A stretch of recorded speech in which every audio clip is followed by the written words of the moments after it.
No playing around here, Mr. Adam Baldwin. I thought you were going to say 3. That one works. Hi.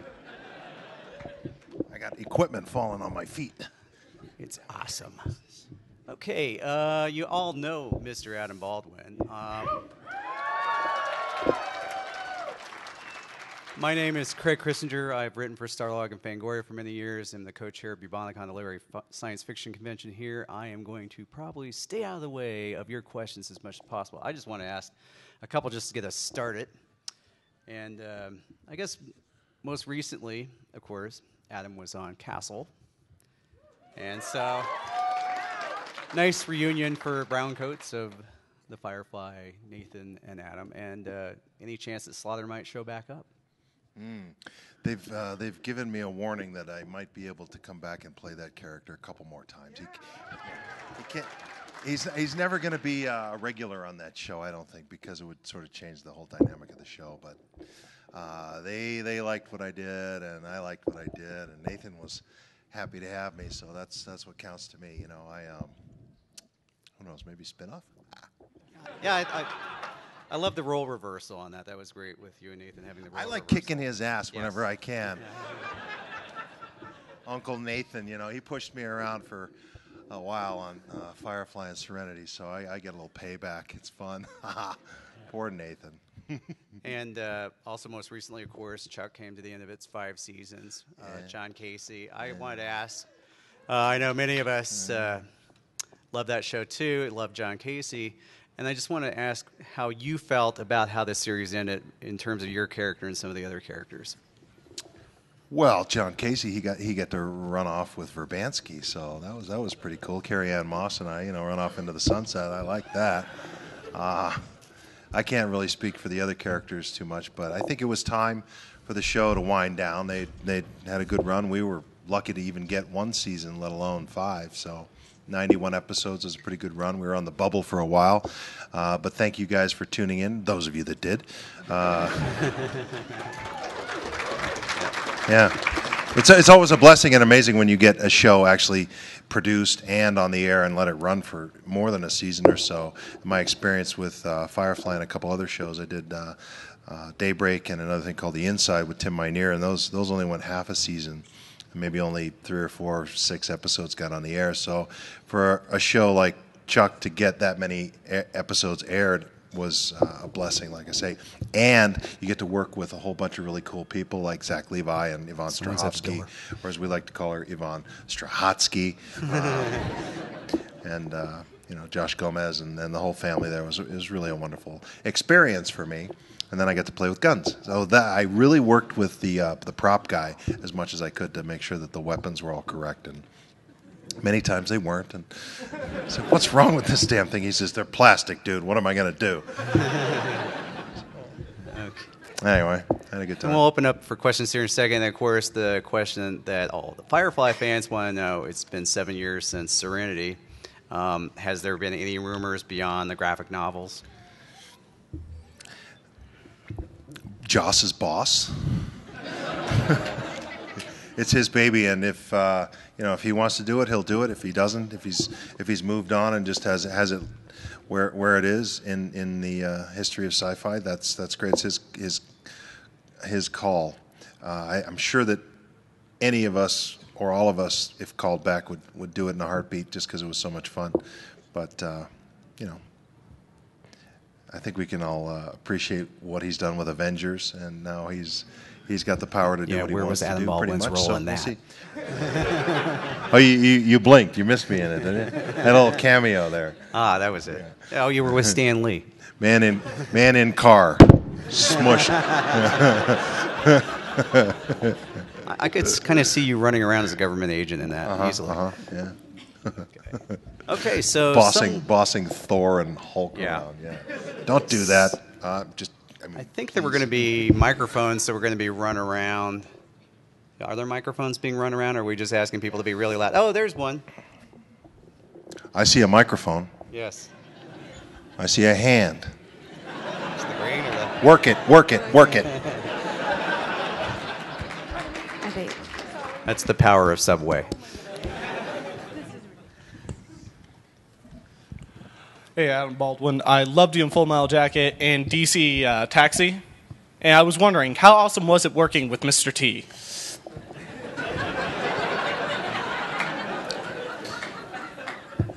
I pity that question. That was good. I worked with, that was the second season of the A-Team. Mr. T was the biggest star in the world that year, and I was just this 21-year-old punk kid thrown into the mix with Mr. T and Gary Busey and the Barbarian Twins and this crazy guy named Charlie Barnett, God rest his soul, and Bill Maher and Marsha Warfield and Max Gale, and Joel Schumacher was directing, and it was quite a hilarious experience for me. Here I am in Washington, D.C., checking out the Lincoln Memorial for the first time, and I got Gary Busey yelling at me, get down off of there, stupid Albert, what are you doing? Okay, sorry. Whatever. That was fun, and Mr. T he was always complaining about the grits in the morning. So, how you expect a man to work without no grits? Where are my grits at? I'm hungry. Look at these muscles, you gotta eat. Keep these muscles going, But he was a wonderful, nice man, wonderful man of God, and just great guy. So that was fun, and I got to work on Full Metal Jacket with Stanley Kubrick. I think I'm the only guy who's worked with Stanley Kubrick and Joss, so I got that going for me. And that was a long experience, 9 months of work in England. I got to work with Matthew Modine and Vince D'Onofrio and Arlie Ermey and a bunch of crazy territorial army guys. Semper Fi, do or die, gung ho, gung ho, gung ho. That's one of those movies where you're watching it, like Casablanca's another one for me, one of my favorites, or The Godfather. You're flipping around on channels and Full Metal Jacket's on.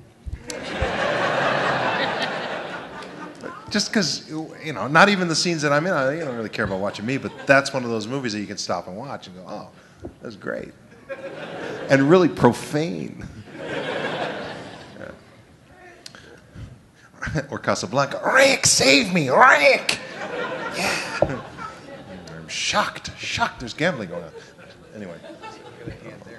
How does the camaraderie on Firefly compare to other casts that you've worked with before? We just had a little get-together at Nathan's house on Sunday, so it's still ongoing. And Zach Levi, who's got Nerd HQ, he got that up and running, and he's going to be at Comic-Con.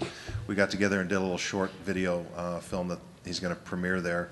Well, I can't say who's part of it. There was some. Well, it's been online. Some folks have been out there, but so we do get together. A lot of camaraderie. Still good friends, dear friends, and I love it when, say, Jewel is at a same convention as I am because she's a real foodie. So she likes to take charge and say, "This is the restaurant we're going to, and this is the food you're eating." Okay, Mom. Whatever. That's fine. I'm in good hands. I can definitely see that from her food blog. Yeah. That she would just order you around. Oh, yeah. Yeah, she loves it. Order me a round. Yeah. Just the one, right? Yes. Just the one. Yeah. I ate a lovely place last night, Marcello's Steakhouse. Very good. Recommend it. Not cheap.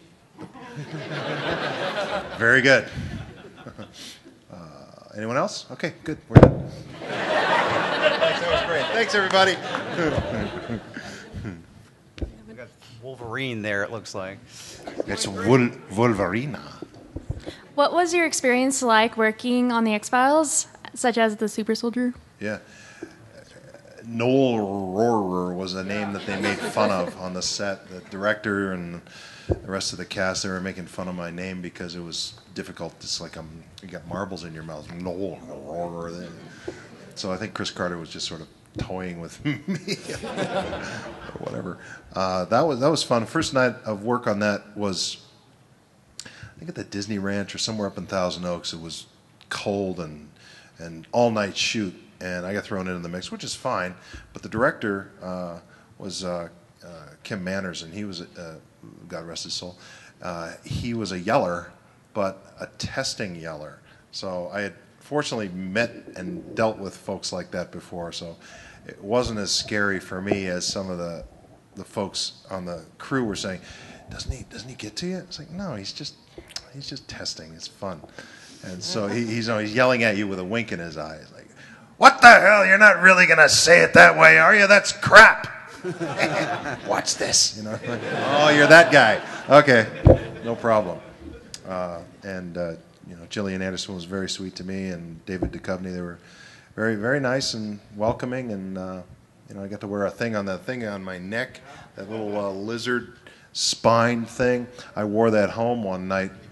And I said, God, she's hot. My wife, she says, so how was work today? I'm like, okay, I'm just a little my neck. Would you just, rub it a little bit? She's like, okay, fine. It's distracted with the kids or the dogs, whatever. Okay, fine, whatever. What is that? Ah! Yes. Gotcha. I love that. Yeah, she loves me. Yes. Hi, about your recent guest star on Castle. What is it like when you and Nathan obviously have a history, and you walk into an established cast with him? How is that? How does that feel? How's that like? And did you and Nathan get up to any mischief when you were on set together? I don't think you had Nathan's asked. the mischief maker. I try to steer clear of that, except I can play with my wife like that. I can mess her up. That's always fun. Payback was not good, though. For me, walking onto the Castle set was like going home. There were a lot of crew members from Chuck who had transitioned over. The first AD was coincidentally the same first AD that was on X-Files. The other AD, because they have two, they rotate from one episode, and then one has the odd episodes, one has the even episodes. The odd episode that I was working on had Barry, who was the first AD on X-Files, and the even episodes had Rich, who was the first AD on Serenity and Firefly. So I was like, okay, I'm comfortable here, no problem. It can be daunting for guest stars to walk in to a show. I remember, what was it? Not NCIS. Maybe it was NCIS. Maybe it was CSI.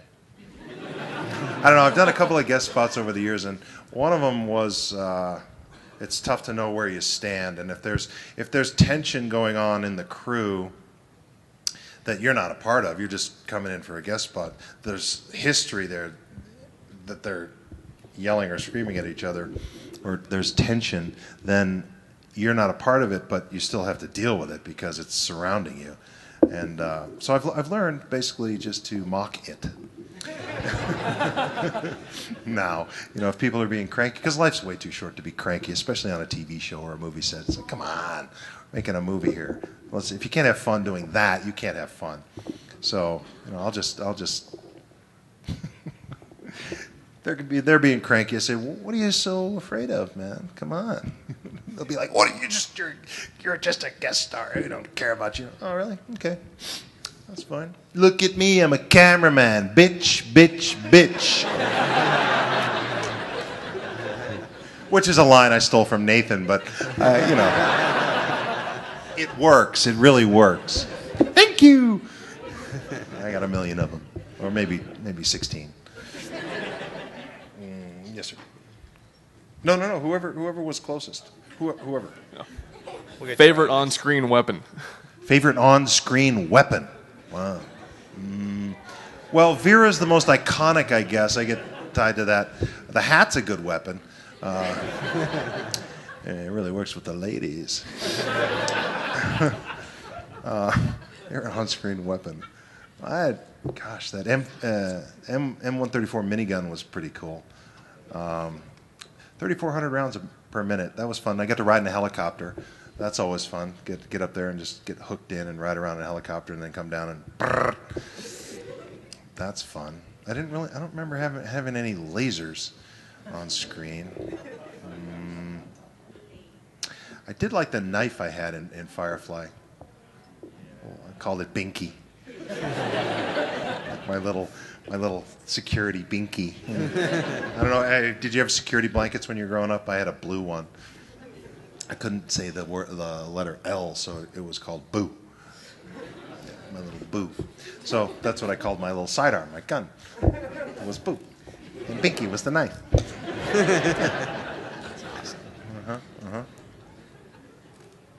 Let's go ahead and get Charlie. Hi. Would you ask everyone with a Jane hat or Jane costume to stand up, and would you take a picture with us afterwards?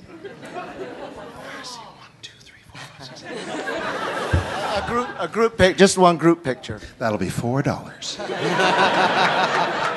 There you go. There you go. It's a South Park reference. Sorry.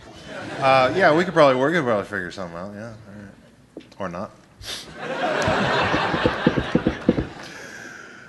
Yes, ma'am. Wait for the microphone. No, right down front. Green in front. There we go. Here we go.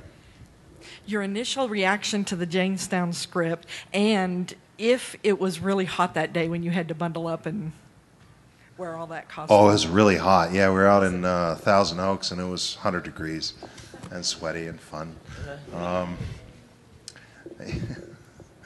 And I think, was it, Sean, he had like some fancy clothes that made him sweaty too, so we were sweaty together, Sean and I, at Jaynestown. When I first saw the script, I was like, really, a statue? And a song. Yeah, Joss was like, Ben Edlund wrote the script, but I remember Joss came up to me and goes, yeah, I'm going to make you an icon. Really? So at the end, I don't know, the head of the, I get the speech and the sun's going down. Finally the sun goes down, we lose the light, so we can't shoot that anymore. So the statue is just sitting there, and for some reason the extras were like, knock the statue over, come on. Like, okay, fine, boom, take the head. Oh, okay, cool. I took the head, took it home. Yeah. The production coordinator, he calls me the next day and said, we need that frickin' head back. Oh, oops, sorry.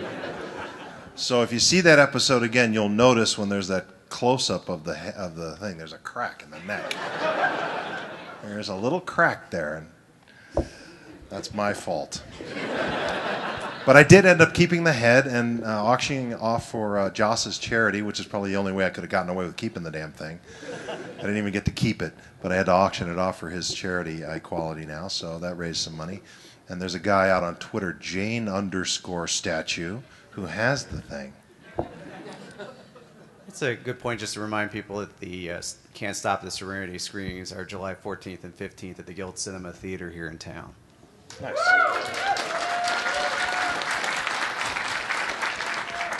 Okay, another question. This is fun with the light in your eyes, I have to say. So people in the back have to. Over here. Yeah. Oh, good. Let's get those seats. Over here. Damn it. So point the camera here. So I was going to ask. Firefly was built as a complete set. What was it like working on that, where you could walk between one room and another room, and not have to worry about going from one set to another set? I'm sorry. Start that question. Firefly, according to the director commentary, was built as one complete set, and normally, they build them as different sets. So what was it like working on one complete set, where you could just walk from one room to another room, and how did that affect your acting, if anything? Oh, it was great. We're on this gigantic stage at 20th Century Fox, and when they did the movie, they basically did the same thing at Universal.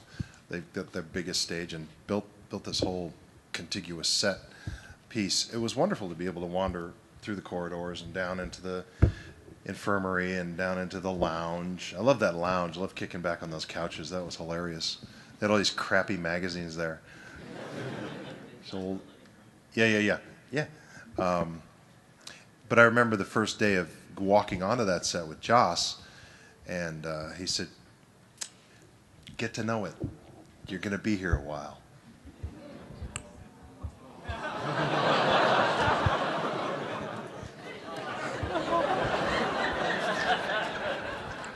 Which is why it was so wonderful when Serenity got resurrected, is that we got to go walk around the new set and to see that twinkle in Joss's eye that he get to relive that experience with all of us was, one of the most heartwarming things for me. It was heartbreaking for all of us when Firefly was canceled, most of all Joss, because it was his baby.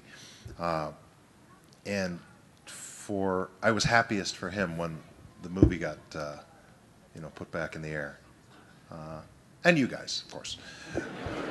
But I thought it was great that Josh obviously likes working with some of the same people, so he brought Nathan to Buffy, and he brought Gina and you over to Angel. So that must have been nice to have that touch again.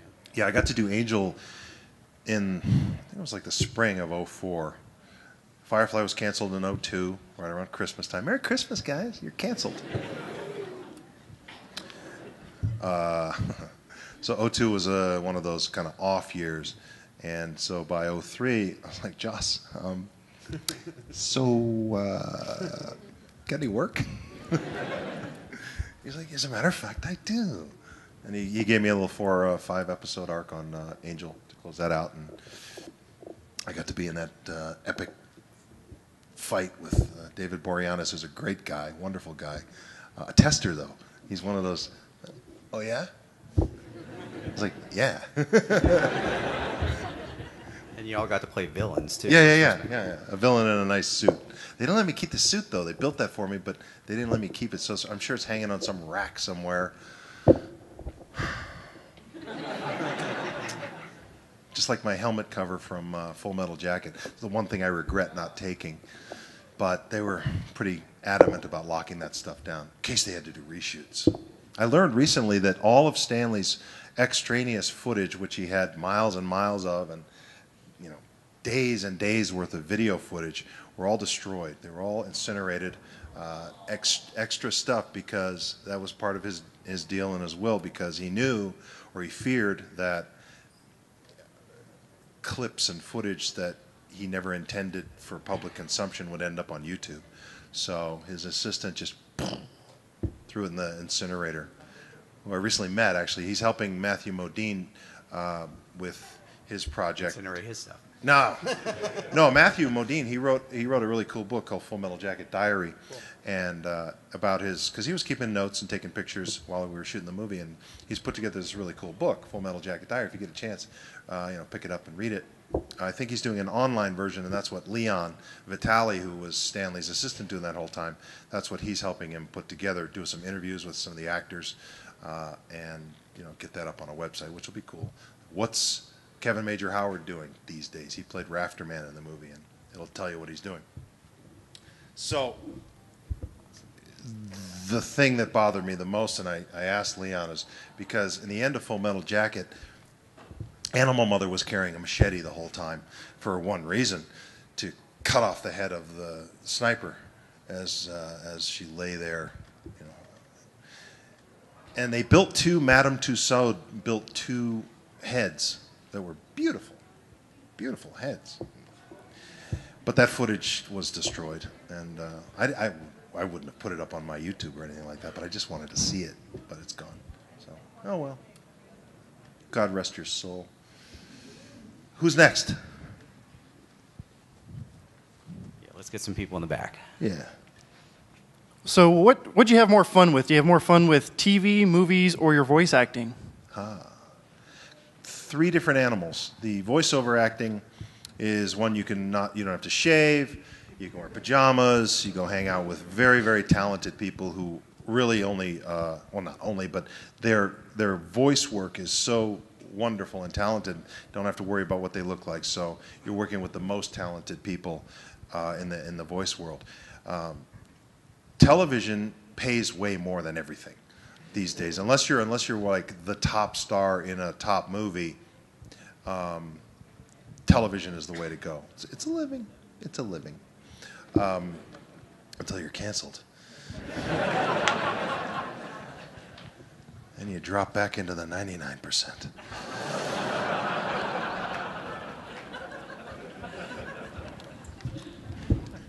And movies are, well, television is writer and creator driven, and they're the ones that have control. Joss, for instance, he writes it, and movies, the writer, unless he's directing it, generally doesn't have as much power. They write the script, they get their fee, and they see you later.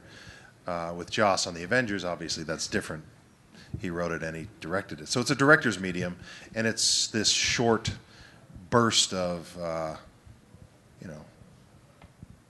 creativity, and then see you later, bye. Whereas a television show is more of a marathon. Yeah, so movies are a sprint and TV's a marathon and pays better. Because it's consistent. But then the wife gets everything. Which is good. I get to keep about 5 cents on every dollar.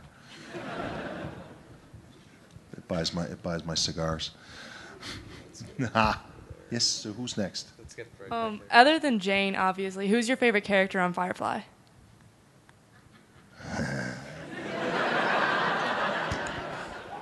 Anera. No. I love them all. They're all so different and so unique. I think we all agree that Nathan was probably the most fun to be around consistently. And he is all of our heroes because the show was on his shoulders, and he was there in every scene. He was there pretty much every day. And he took the end of that responsibility and took it. Led us down that. But he's so,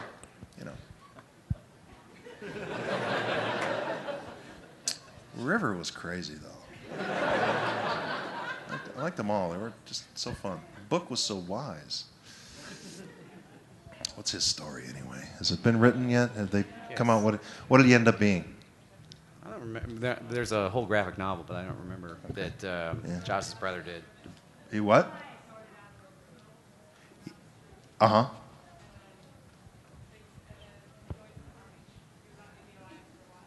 Okay. So was he an operative? No, he was a spy. He was a spy. The criminals he worked for originally. Buy the graphic novel. Okay. Oops, spoiler. Well, if you haven't read it by now. That's right. Let's go ahead and get this front row person who's been waving. Yes, you with the black hat. Hi, huge fan of you from the X-Files.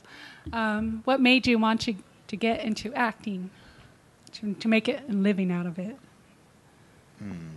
Your start? What made me want to get into?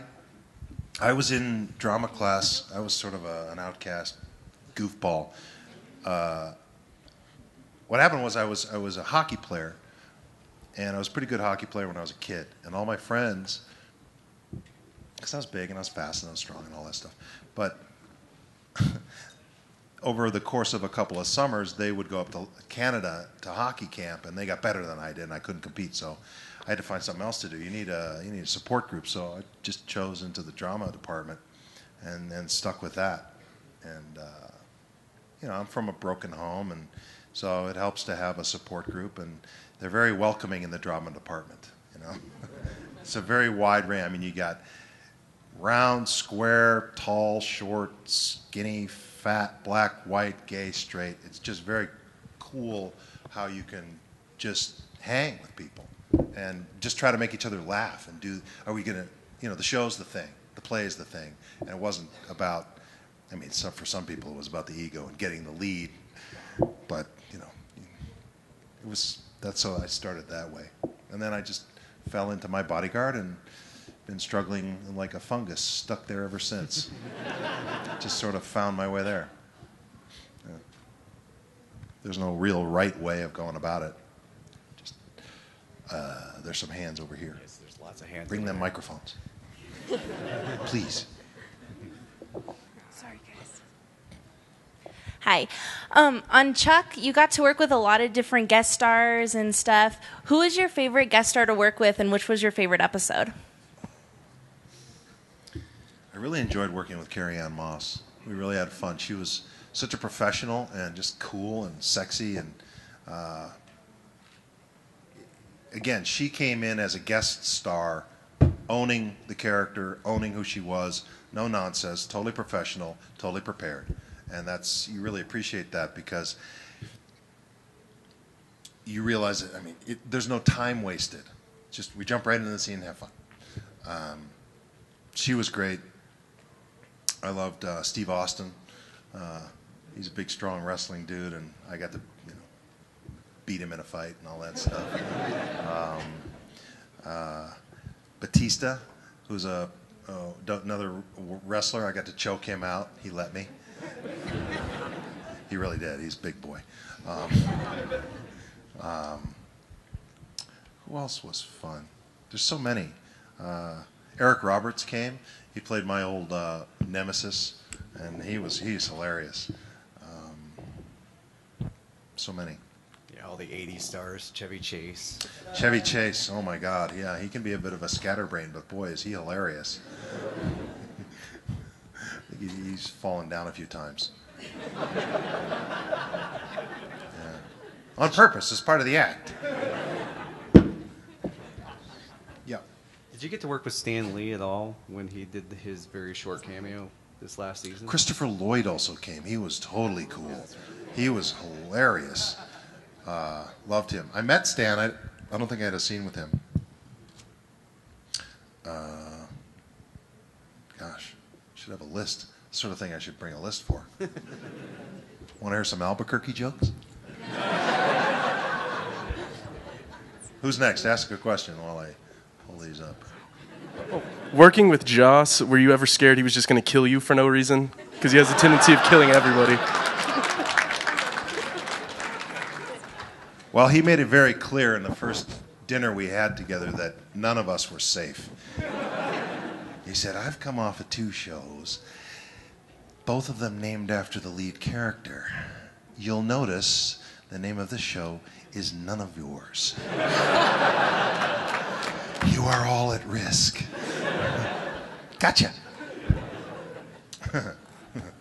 I thought that they were going to kill Jane. I really did. So I thought, well, because he's such a jerk. So I was like, how do I make him lovable? How do I make him funny? I got to make him lovable and funny fast. And I'm reading Ariel. I'm going, uh-huh. He's going to frickin' space me. Oh. Whew. Thank you. Thank you. I go up to Joss. He didn't kill me. He goes, you made yourself too damn lovable.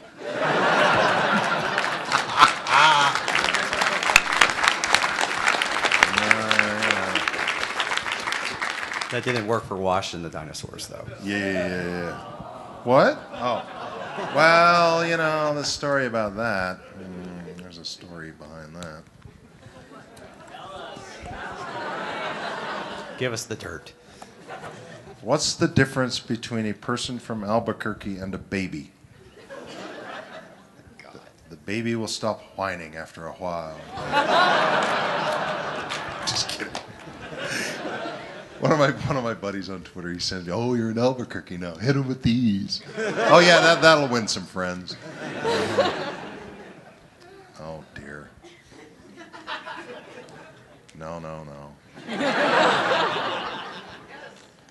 How do people in Albuquerque vote? Early and often. Anyway. Sadly true. The rest of them are just profane, and I can't read them now. If you catch me later in the bar, I'll read them to you. Let's get the. I don't believe a word of it. I just, I try to honor my buddy, because he'll see this video and go, "This one's for you, Scott." Yes, look at the Jane hat. Hey, you have a really extensive filmography, Serenity, Chuck, everything. But one of them that really stands out to me, especially your early years, was Radio Flyer. How did you get a role like that? And have you ever considered doing another role like that, just completely different? The King. I played the King in Radio Flyer. He's a bad guy. He's a bad stepdad who drank a lot of beer. The beer that I was drinking, because it was a period piece, was actually Diet Fresca. In that can. I remember because it had the only cans they could find with the pull tabs. And Fresca is only diet. Yeah. Okay, so it was Fresca. It was special Fresca. Yeah. I don't like Fresca. It's too much saccharin. Yeah, he was a bad guy. He was this belligerent stepdad, but it was a lovely movie. It's just kind of dark. It's a dark family drama. I think that the ad campaign sort of sold it as this fantasy. It's like E.T., you know, the kid's flying in his radio flyer, and there's like happy music, and like, no, this is dark. Kid kills himself, and it's bad. But that character, you don't see his face too much, and that was on purpose because he was sort of to be seen from the perspective of the child, which was this sort of half-looking, glancing, don't want to look at him type guy. But I got to meet Tom Hanks and a bunch of really great people who made that film. So, you know, I was lucky to be a part of it. Richard Donner directed it, and it was just, yeah, I don't know. I prefer action comedy.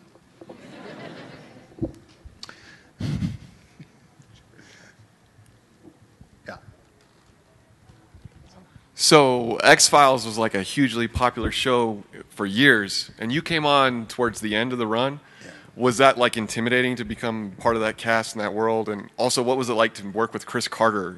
Was he cool, or what was that like? Oh, Chris Carter is totally cool. I auditioned actually for the Robert Patrick role, and I guess I did okay because they hired me for the Noel Rohrer role later. Perhaps I was too tall for that role. I mean, Robert Patrick. I mean, I'm 6'4", and Gillian Anderson's, I don't know, 4'3" or something like that. Kidding.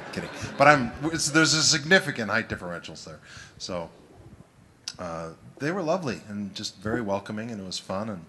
And that, having worked on X-Files, I guess, helped put me on the radar for Fox Network and helped me get the job of Firefly. So it's like when you're working, just continue to work and don't turn down things that are cool like that just because it's this guest star thing and it's only short-lived. It can lead to other work. So, you approach it as best you can while you're doing it, and it'll lead to other stuff. And this one. Yes, sir. Is there a role or a type that you've always wanted to play but you've never had the chance? What would that be? Yeah, my dream role is like Slaughter on Casey. I'm on Castle. Slaughter, Casey, Castle. Brain is scrambling. You try this. Guys like that. I grew up watching shoot 'em ups with my dad. I love westerns. Love to play, western. I love to get involved in something like that, or Hatfields and McCoy. That looks really cool. I worked with Costner on Wyatt Earp back in '94, not far. Shot in Santa Fe. So, I love horses and guns and whiskey.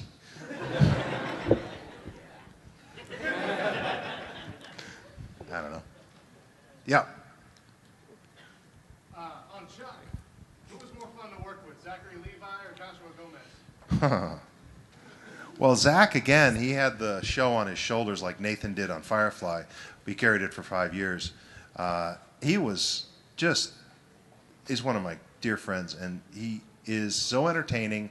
And if you get a chance to go down to Comic-Con and visit his Nerd HQ, he's got some surprises planned there.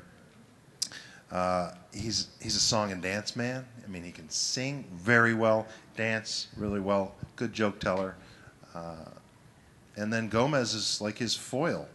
He's the straight man to Zach's. I mean, it's hard to describe. I don't want to speak out of turn, but you can't play favorites. Although, I guess I would have to put Zach way above. No, it's funny. I wish I could show you this picture. I'm just going to show it up here because it's teasing, but it'll give you an idea of how crazy. Maybe we can get a camera. I mean, dude, look at this shit. Right? It is freaking awesome. Yeah. It just shows you how. No. Okay, good. Yes, we were wearing tinfoil. If you see me around, just say, "Can I see that picture?" and I'll show it to you. That's great. But I can't do it anywhere there's an area and there a Well, camera. you have kids of your own, so it was kind of fun that they gave Casey a daughter. That was kind of fun. Yeah. McKenna Melvin, she's a wonderful, beautiful young actress, very smart, very snarky. Came onto the set and just owned her role and stood up to me, and that's just the kind of thing that's why casting is so important. If you can really read someone in the room, if they're going to be capable of having that confidence and not have that fear of I don't know what I'm doing, I'm insecure. Mostly people are jerks when they're insecure. They have fear about things. It carries across the board, but especially it really gets heightened in the acting thing for some reason. Maybe they think they can be more important than they really are. This is not you, McKenna. You're wonderful. You were great. Just saying, you are the opposite of that, and that's why casting is so important. Like that. Yep. Way over there. I was just wondering, are you planning to do any more voice work for DC Nation or anything like that? If I have done something like that, they wouldn't allow me to talk about it.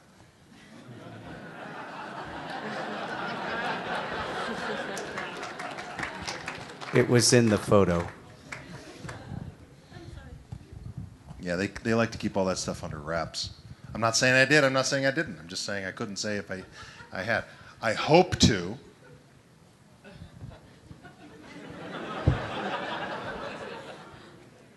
We got one way over here. I don't know if a mic's close. Yeah, about second row. What was your favorite line from Firefly or Serenity?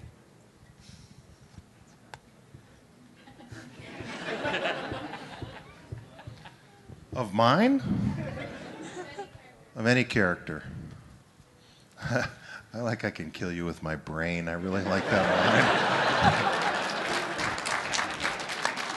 line. I'll be in my bunk, which is a euphemism.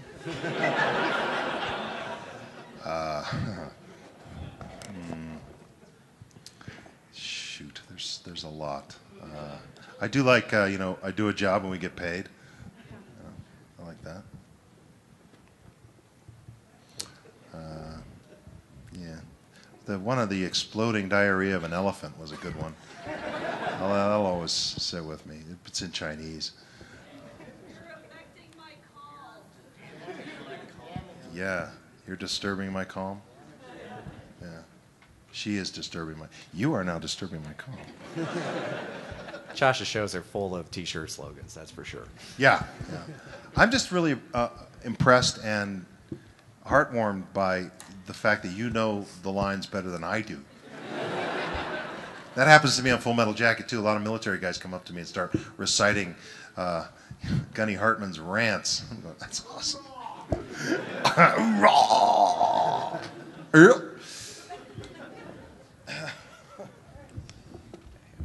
Right back here. You're right by him. I was wondering, we've all heard you sing before. You've heard sing the Jaynestown song. Would you consider doing Dr. Horrible 2, which I know Joss has talked about doing? You could fight Nathan.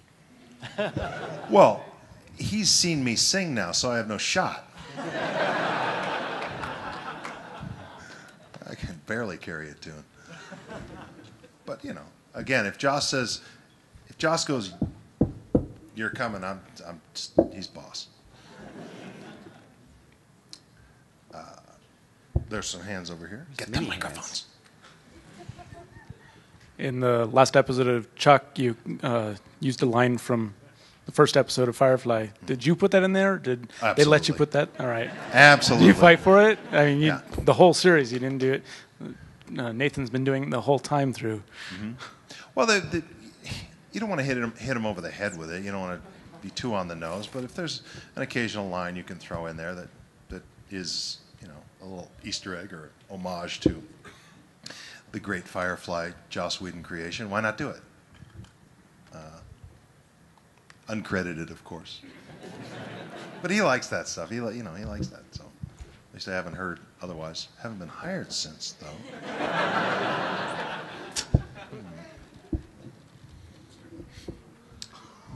Simply Pip.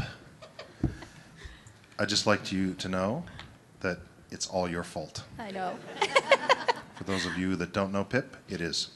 Trust me. It's definitely. So how's your golf game lately? My golf game's crap. Yeah, it's in the dumper.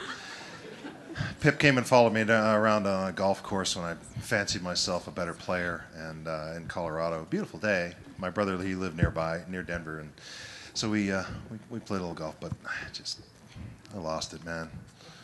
I hung him up for like 5 years, never played. I was like, whatever, can't win. Got into other things. What other things? Rifles!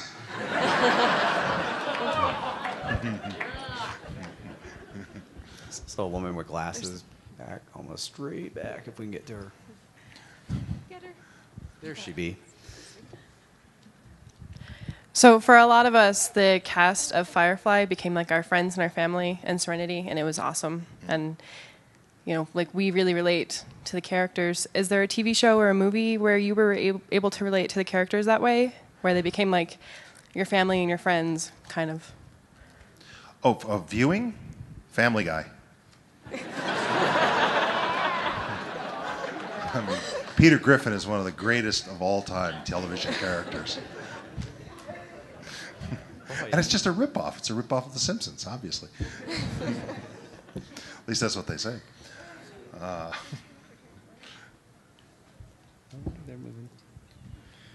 So you voiced Breakdown in Transformers Prime. Yes. And I was wondering if you find it kind of funny that Arachnid, who was voiced by Gina Torres, was the one to kill your character off.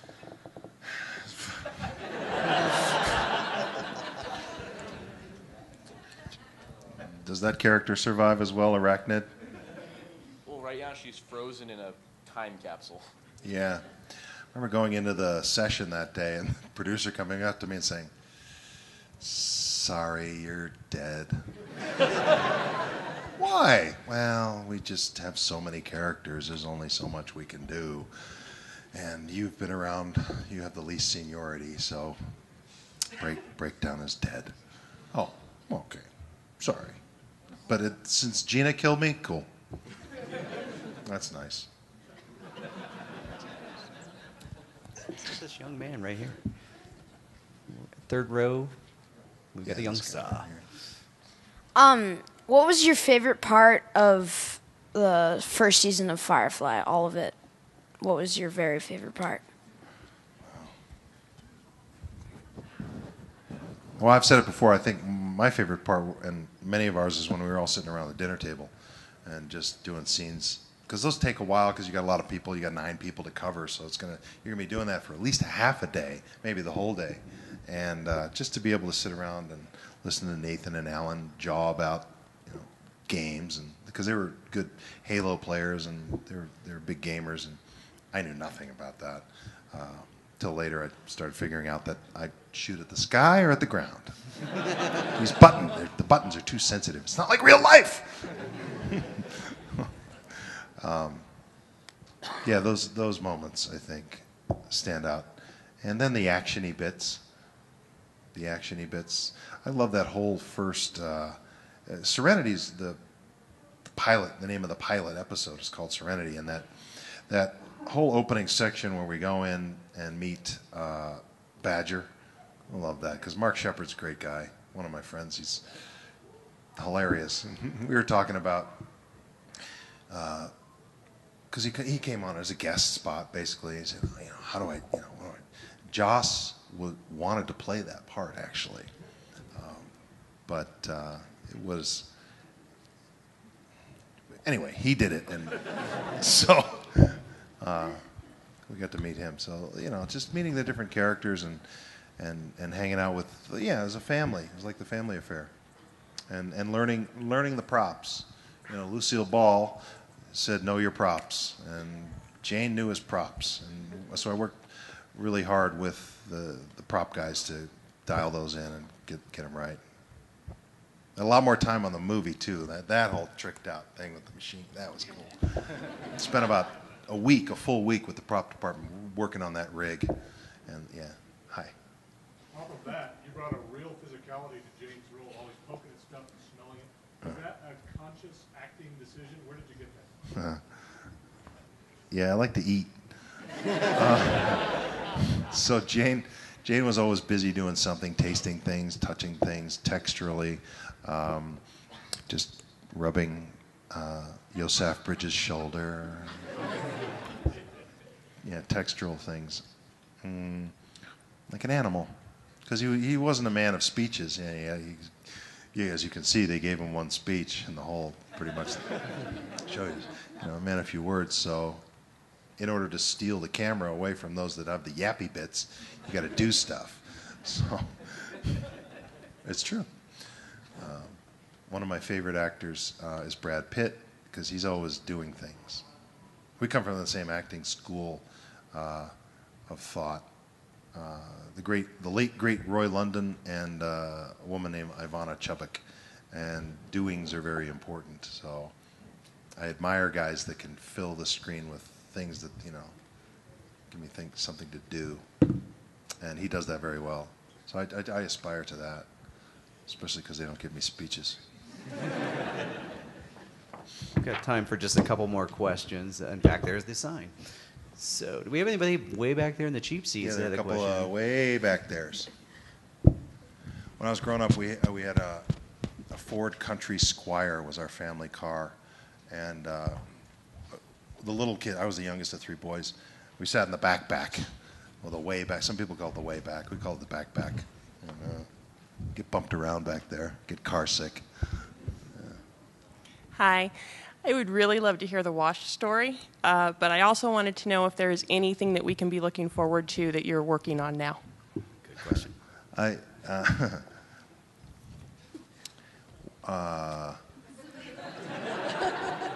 Yes to the second part, but I'm not at liberty to discuss what it is right now. But it'll be a little action comedy genre that a friend of mine's putting together. But he said, don't talk about it yet.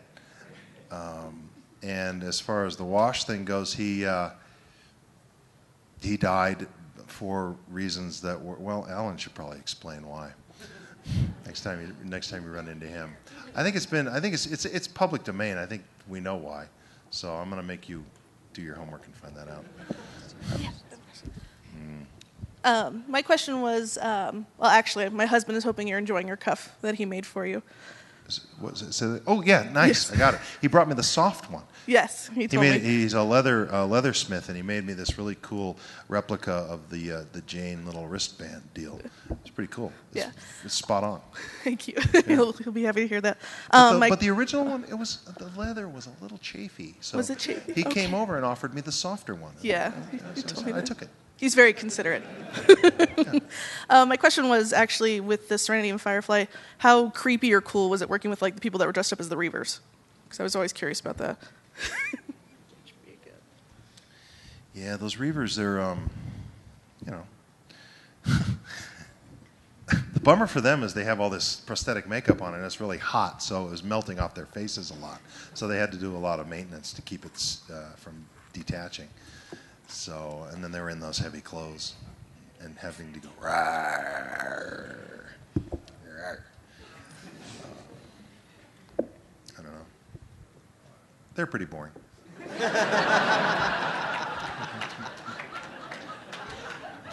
They drink lunch through a straw. I think we got time for maybe one more. One more.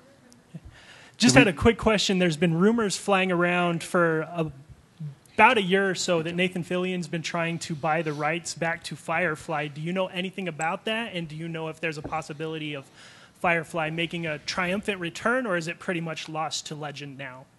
You came in late, right? Yeah, came in late. No, I'm kidding. There were rumors. I saw that. I don't know. I don't think they're true. I think that if anything's going to happen with it, it's up to Joss. Especially now, like I say, with the power that he has with Avengers, the success. If there was ever a time for him to be able to get it done, it would be now-ish soon. Because otherwise, we ain't getting any younger. Gene, what's that you say, Mal? Not gonna happen. Yeah, one more. Last one. Yeah, I saw a video at Comic-Con of the first Chuck panel. You guys seemed really surprised at the reception. Can you talk about that a little bit? I wasn't, but I had experienced it. I think they had not experienced it before. I had had the blessing of being there with Serenity panel when we went down there, and there was, they had that grand ballroom. There was 6,000 people in there during Serenity. So when they turned out for Chuck, I was pleased, but not surprised. They were, because they had no idea what to expect. So I was able to just kind of sit back and be that man a few words on the dais and let them all drink it in. So it was a lovely feeling for me to share that with them, and for the comic book world and for the sci-fi world and the fantasy world to have embraced my new family on Chuck was very heartwarming for me. And so I held that over the producers as much as I could. I said, you know why you got picked up, don't you? Comic-Con. Thank you. I don't know. Anyway, I love you, Albuquerque. Thanks for having me. Appreciate it. And, see you down the road. Thank you, Adam. I believe coming up in this room is Katie Sackhoff, followed by Peter Mayhew, Billy D. Williams, and then the costume contest. Thank you for coming.